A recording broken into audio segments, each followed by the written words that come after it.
Vous aimez peut-être pas ça. Mais j'ai commencé à écrire une suite à ça. Mais c'est pas encore assez. À écrire, c'est un bien grand mot. C'est surtout des idées. C'était. Quand est-ce que j'ai. Ah oui! J'ai été, à un moment donné, cet automne, quand j'ai été excusez-moi, à un gala de l'Hostory 5, justement, j'ai commencé à penser à une idée pour faire une suite. Ça m'est venu comme ça, dans l'autobus entre Québec et Montréal. J'ai comme, hey, ça serait fou une histoire comme ça. J'ai trouvé un personnage malade, maniaque un peu ses bras. Puis là, j'ai commencé à monter une histoire vraiment hot avec. J'ai pas mal tous les ingrédients. J'ai son background, sa vie, pis tout. Puis évidemment, ça reprendrait les grands thèmes de la matrice, ça reprendrait. Mais bon, comme je dis, l'histoire n'est pas encore numéro un, là.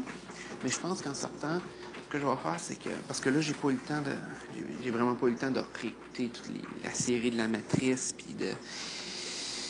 Les 3 films. Il y a aussi Animatrix, donc un 4e film avec plein de petites histoires. Ouais, si vous connaissez ça.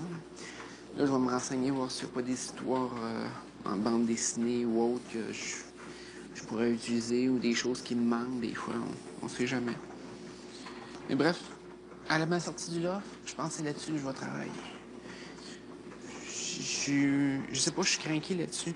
Mes autres histoires sont extraordinaires, mais je sais pas, vous savez, quand on a un sentiment de faire comme, je pense que il y a de quoi qui. Tu sais, il semble que mon feeling est bon. Ben, là-dessus, mon feeling est pas mal bon. Faut que je risque de travailler là-dessus. Puis, écoutez, peut-être qu'un jour, on va voir mes écrits mis en film de la Matrice, la nouvelle trilogie des frères Wachowski. Ah, yeah. J'aimerais ça. Ah. Mais là, en attendant, c'est ça. Je rêve de la petite maison de Bonneville. Petite? Non, grosse maison de Bonneville. Hey, je bave. Je bave devant la maison de Bonneville.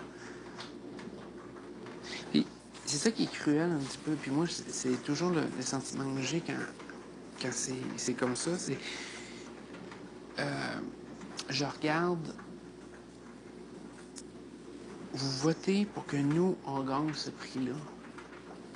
J'étais comme, hey, mais il y a tellement d'entre vous qui aimeraient avoir ce prix-là aussi. Puis je trouve ça weird. Puis c'est pour ça que j'ai toujours de la difficulté à dire, votez pour moi. Je le fais, je le sais, mais je l'aime bien pareil. Je sais pas. J'ai un sentiment que j'ai de la difficulté à. En tout cas, en dehors du loft, je le ferais probablement pas.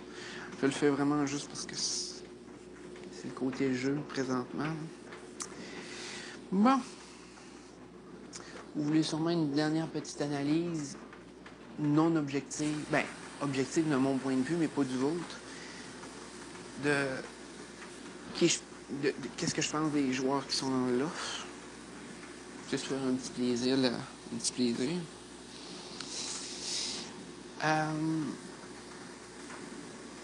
Bon. Alors, d'abord, ça fait un bout de temps, ça fait depuis la semaine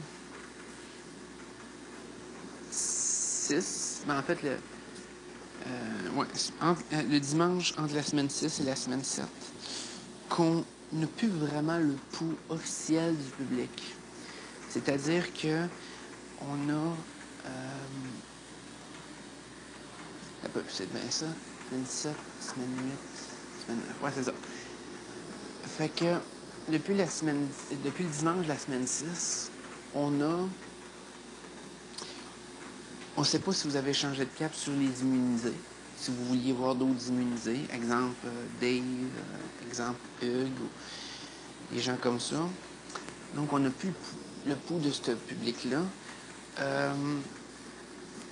On ne sait pas non plus, avec les ballottages qu'on a eus, on ne sait pas vraiment qui est plus fort que qui. Un ballottage global, ça ne dit absolument rien. Ça dit strictement rien. et un balotage inversé qui voulait voir sortir, ça ne dit rien non plus. Ça a juste dit, dans le fond, qu'Arcadio était vraiment détesté. Ben, ou que le monde voulait vraiment le voir sortir, pas nécessairement le détester. Bon, dans des 30 secondes, je vous reviens, je vais aller placer ça. Je vous reviens.